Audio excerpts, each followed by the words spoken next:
هاوڕێیانی خۆشەویست خوشک و برابەڕێزەکانم سڵاوتان لێبێ ئەو کاتتان باش. ڕۆژی هەینی 23 جۆزەردانە بەرامبەری 13 جوونی 2025. شەڕی ئیسرائیل لە دژی کۆماری ئیسلامی دەستی پێ کردووە. شەڕێک کە زۆر کەس بڕوایان نەبوو دەست پێ دەکات. زۆر کەس وای لێ هاتووە دەیان کوتەوە لە بنەوە سازاون، شتێک نابێ، شەڕ نابێ، یا زۆر کەس بە پێچەوانە بە تایبەت لە باشووری کوردستان کە ڕژیمیان زۆر پێ گەورە و مهم و گرانە پێیان وابوو کە ئیسرائیل دەرەقەتی نایە و ناتوانێت هیچ بکات. هاوڕێیانی خۆشەویست، تا ئێستا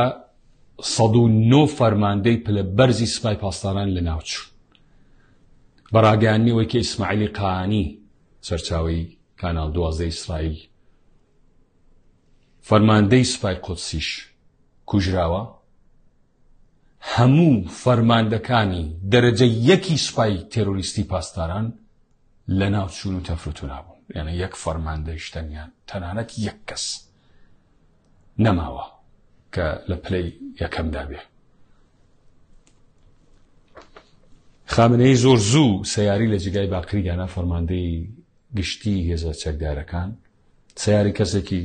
عسکەریە، ئەی ئارتەشە، بۆ یەکەم جارە لە سپاکە گۆڕناگرێت لە ئارتەش دەهێوێ ئارتەشیش باتە ناو شەڕێکی وێراگەر کە جیا لە دۆڕان و شکستیی بەدواوە نەبووە. ئەوەی کە زۆر گرنگە ئەو فەرماندە نیزامیانەی لە حاجی زادەوە بگرە لە سەلامیەوە بگرە لە باقریەوە لە تەنگی سیریەوە لە فەرماندەی سازمانی اطلاعاتی سپاوە، هەموو ئەوانەی کە لە کوشتاری خەڵکی بە تایبەت کوردستان و سەرانسەری ئێراندا دەستیان هەبوو، یەک لە دوای یەک بە سزای جینایەتەکانی خۆیان گەیشت بەهۆی ئیسرائیل. زۆر بە کورتی بۆ کەسانی کە نازانن چەندین شوێن چه جێگایەک و پانتایی هێرشەکان کوێ بۆ پانتایی هێرشەکان هەموو ئێرانە، سەرانسەری ئێران هەر ئێستاش بەردەوامە. زۆر کەس پێی وابوو دیکوت ئیسرائیل ڕەنگە نەتوانێت ئێران وڵاتێکی گەورەیە پانبەری نەتوانێت هەمووی گرتوتەوە، یعنی لە جنوب بۆ شمال بۆ شەرق بۆ غەرب، لە تاران، قەیتەریەی تاران، نیاوەرانی تاران، غەربی تاران و چیتگەر، شەرقی تاران، مێهرابادی تاران، فڕۆکەخانەکەی، شەهرەکی مەحەلاتی کە فەرماندەکانی سوپای لێبوو لە نێو ماڵەکانی ئەوانەی چێشاوەتە دەرێ، لە شەهرەکی شەهید شەمڕان، نەوبونیادی تاران، بورجێک لە کامرانیە تاران کە عەلی شەمخانی لێ هێنا دەرێ، نارمەکی تاران، سەعادەتاوا، ئەندەرزگوی تاران، مجتەمەعی ئۆرکیدە لە سەرتارخان کە چەند دانشمەند یا زانای ناوچی لێ هێنا دەرێ، ئەوانەی کە دەیانێت سەکی ئەتۆمی ساز بکەن. ستادی فەرماندەهی گشتی هێزە چەکدارەکانی ڕژیم لە تاران بە تەواوی تەفروت و نابووە. ئەزگولی تاران، شەهرارا، مجتەمەعی ئەساتیدی پێدەڵن، مەیدانی کتێب، سەعادەتاباد، گەرمدەڕام، مەرزدارانی تاران و تەواوی ئەو شوێنە ئەستەمانەی کە فەرماندە و کەسانی پلە بەرزی سوپای پاسداران لە هەر بوارێکدا تێدا بەشدار بوون، هەمویان تەفروت و ناکراون. لە تەسیسات یا ناوەندی هێزە چەکدارەکانی ڕێژیم و موشەکی پارچین ئەویان تەفروت و ناکردووە. چەندین پێگەی نظامی لە تاران بێزگە لە ئەوەی کە لە نەتەنز لە بۆ چەندومین جار تا سەعاتێک لەمەوبەر بە موشک لێیدا لە نەتەنزی ئیسفەهان لە دڵی ئێراندا و نەک لەسەر عەرز هەموو بنکە ناوچی و ئەتۆمیەکانی ڕێژیمی لێدا. ئێستا ئیسرائیل چۆتە بن عەرزیش، خەریکە لە بن عەرزیشیاندا بە موشکی سەرگەشتکێن و ئەوانەی چیمەنتۆ بڕ یا پێی دەڵن ئاسن بڕ. لە ڕیاکتۆری هەستەیی نەتەنزیاندا، ڕیاکتۆری ناوچی ئاوی قورسی عێراقیاندا، لە خەنداب، لە بروجێرد، لە خوڕەماوە پێگەکانی سوپای پاسدارانیان تەفروت و ناکردو لێیانداون. لە هەمەدان پایگەی یا پێگەی ئاسمانی نۆژەیان تەفروت و ناکردووە. لە قەسری شیرین نەتەنیا لە سوپای پاسدارانیانداوە، قەسری شیرینی کوردستان نەتەنیا لە سوپای پاسدارانیانداوە بەڵکو لە پێگەی حەشتی شەعبیشیانداوە، لە تەوریەس پێگەی ئاسمانی عسکەری یعنی سەربازیەکەی و هەروەها پێگەی موشکی تەورێزیشیان لێداوە. لە پیرانشار زۆر خۆشە، لە پیرانشار لە پێگەی ئیتلاعاتیشیانداوە، ئیتلاعاتی سوپا و خودی سوپای پاسداران. لە مەهاباد لە پایگای دارەلەکیان داوە، سوپای پاسدارانە بە درۆ دێن دەڵن لە کشت و سەنعەتیان داوەوانیە، لە پێگەی سوپای پاسداران درراوە لە دارەلەک جێگایەک بوو لە کوشتنی پێشمەرگەدا دەستی زۆری هەبوو ئەو ساڵانەی کە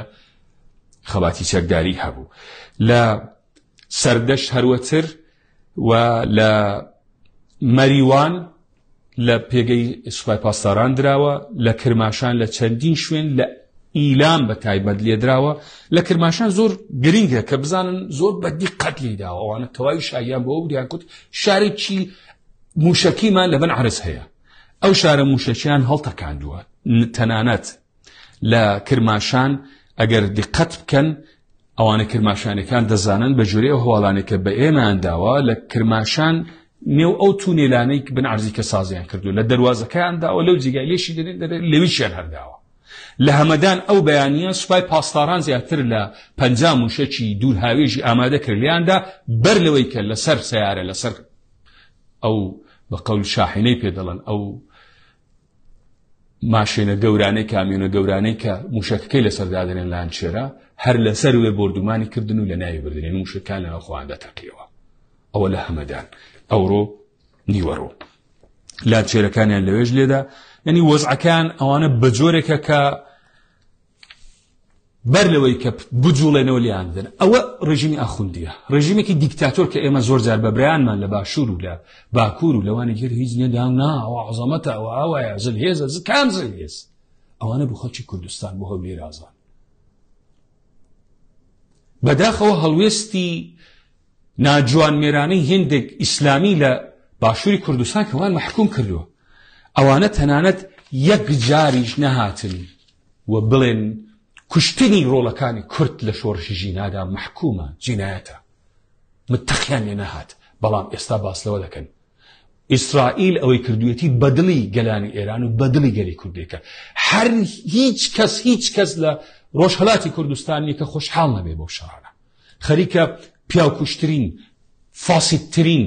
گەندەڵترین کەسانی ئێران خەریکە ڕاو دەکا و دەری دێنێ و لە ناویان دەبات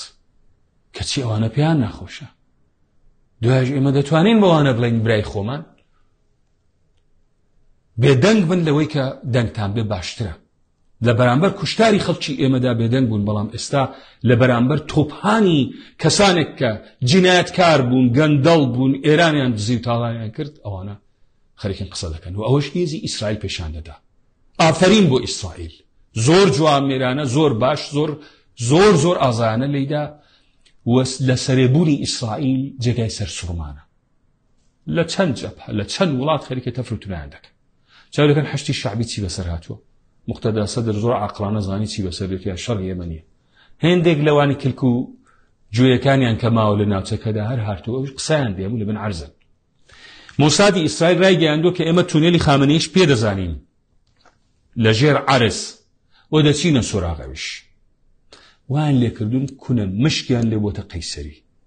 ئەوە وەزعێکە کە زۆر کەس پێشبینی نەدەکرد و دەیکوت زۆر کارناسە لە تەلەڤیزیۆنانە یان کوت ئیسرائیل ناتوانێت ئێران پان و بەرینە ئێران وایە ئێران زلهێزە ئێران وا دەکا بە موشەکەکانی خوا فەرموو بیکە ئێران ڕژیمێکی تێرۆریستیە جیا لە تێرۆر هیچ ناتوانێت بکە وڵاتێکی بێپشتیوانی وەکو کوردستان موشەکێکی پێوە دەنێ بڵێ ئەو موساد لەوەیە ئاوە بەو بیانەوە فەرموو موسادەوە لێتان دەدا فەرموون چه غەڵەتێک دەتوانن بیکەن ناتوانن هاوڵانی خۆشەویست پێویستە خەڵک ئاگادار بکەینەوە خەڵکی ئێران بەرەو ئامادەبوونێکی فکری دەچێت جارێنە بۆ ڕاپەڕینێکی سەرانسەری وەک عەرزم کردن ئامادەبوون ئەگەر ئەو هێرشانە درێژە بچێشێ بەو جوورەی کە دەکوترێ بەسەر باسی واشنگتۆنیش دەکەم کە لێرە چ دەبجێرێ ئەگەر ئەو هێرشانە درێژە بچێشێ بۆ 2 حەوت یا 3 حەوتوی تر بواری ڕاپەڕینێکی جەماوەری سەرانسەری بۆ ئێمە دەست دەدات یەکەم پێویستە پێگەکانی هێزەکانی ڕۆژهەڵاتی کوردستان ناگوڵم قایم کە ناکرێ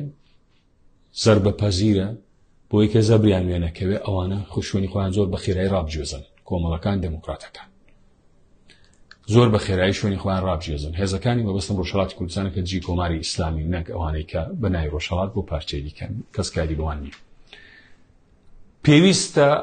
ئامادە بین لە ناوخۆی ڕۆژهەڵاتی کوردستاندا بۆ کاتی پێویست هەلێکی میژووی بۆ ئێمە هاتۆتە گۆڕێ کاتی خۆی باشووری کوردستان لەو هەلە مێژوویە کەلکی وەرگرت کارم بەوە نییە ئێستا ڕەنگە زۆر کەم و کوڕ و کێشە هەبێ لەوێ بەڵام وەزعی باشووری کوردستان ئێستاش سەدقات لە ئێران و لە خواری خوان عێراق و لە سووریا و لە تورکیا باشترە لە هەموو بوارێکدا بە هەموو کەم و کوڕەکانیەوە. بە هەر حاڵ ئەو فرسەتە مێژوویە ئێمە دەبێت کەڵکی لێ وەربگرین بە هەموو توانامانەوە. ئێستا کاتێتی ئامادە بین بۆ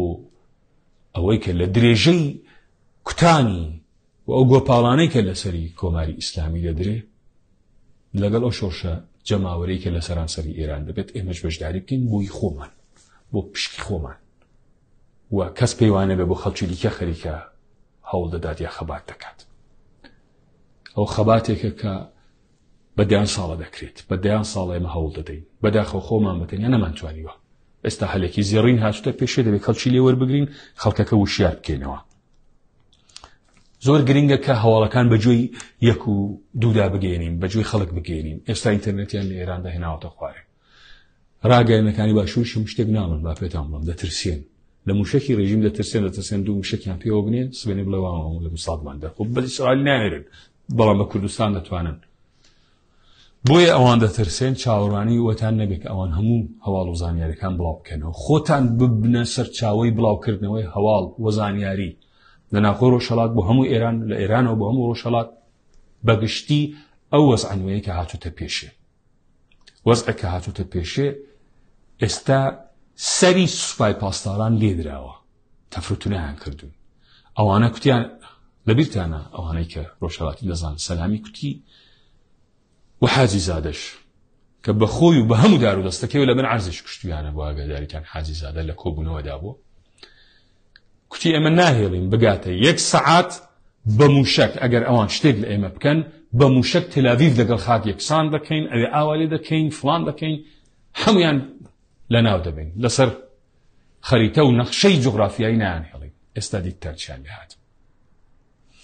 هاوڕانی خۆشەویست ئەو هێرشانە بەهێزی زیاترەوە درێژەی دەبێ. ئەمریکاش لێ ئاگادار و پشتیوانیشە. ئەوەی کە ترامپ باسی کردووە لە سۆشیال میدیای خۆیدا بڵاوی کردوێتەوە زۆر بەڕوونی و ئاشکرایی مەسەلەیەک دەڵێ هێرشەکان تونتر دەبن وەرن بسازن مەبەستی وەیە تەسلیم بن وەرن تەسلیم بن ڕۆژی یەکشەمبە بڵێن هەموو شتێکمان قوبوڵ و هەموو شتێکتان دەخینە بەردەست. ئەگەر خامنەی خائین ئەو کارە بکات گۆڕی خۆی هەڵدەکەنێ لەبەر ئەوەی هیچ وڵامێکی بۆ ناوخۆ نییە کە چ دەکەین ئەو هەموو هەڕەش و گرۆشێت چی لە هات هێزمان لە چۆ بوو چمان بەسەر هات هەموو پەدافەندی یعنی دژە ئاسمانی ئێرانیان لە کار خستۆ هیچی نەماوە هەمویان لێداوە. ئێستا 200 تەیارە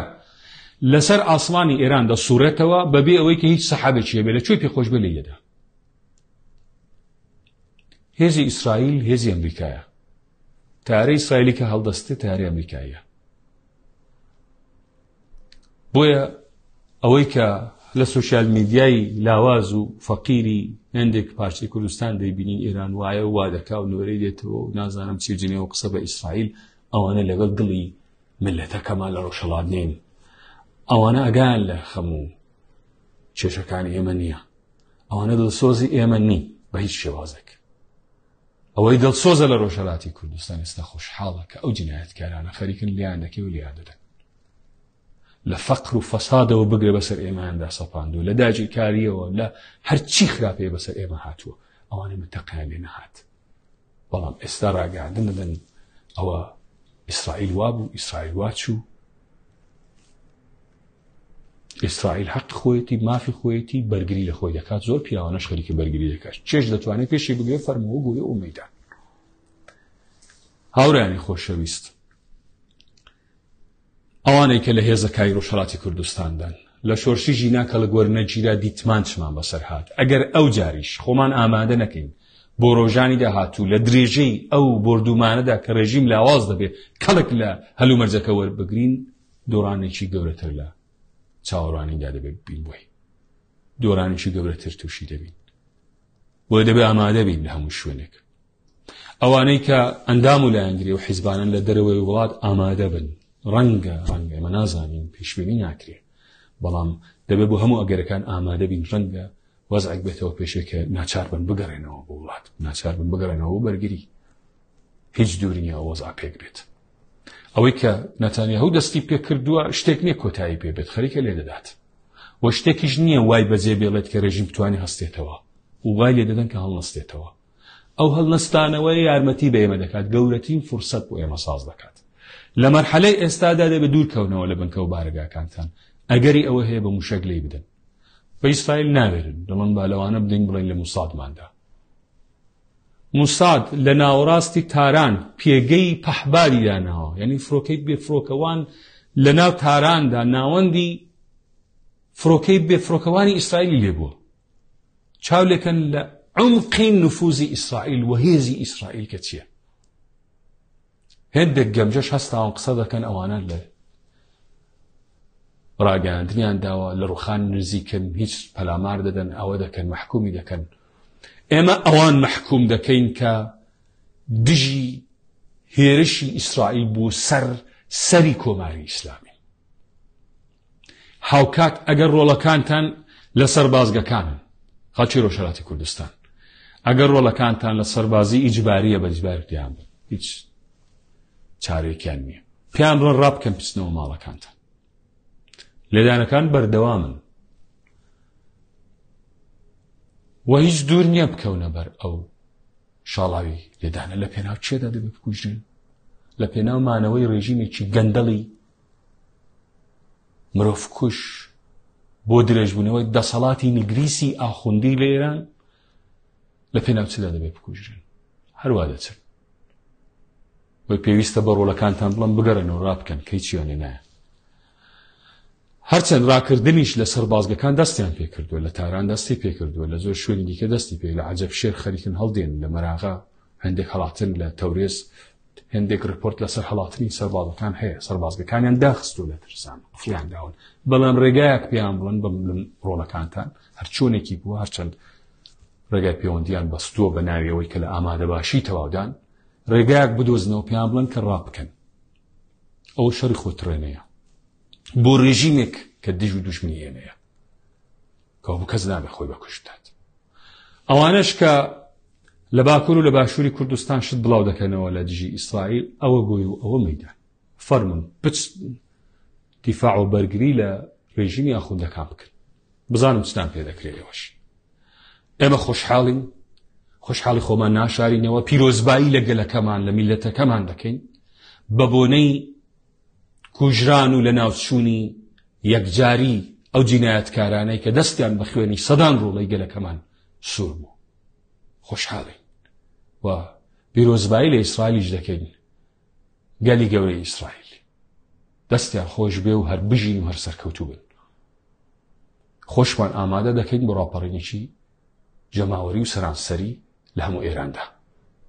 من زیاتر بەرنامەکانم بە فارسی هەوڵ دەدەم لە کوردیشدا جاروبار بێمە خزمەتتان سپاستان دەکەم ئەگەر شێری بکەن هاوڕێی زۆرتر ببینێت لەبەرەوەی ئینتەرنێت لە ئێران زۆر لاواز کراوە ڕێز و احترام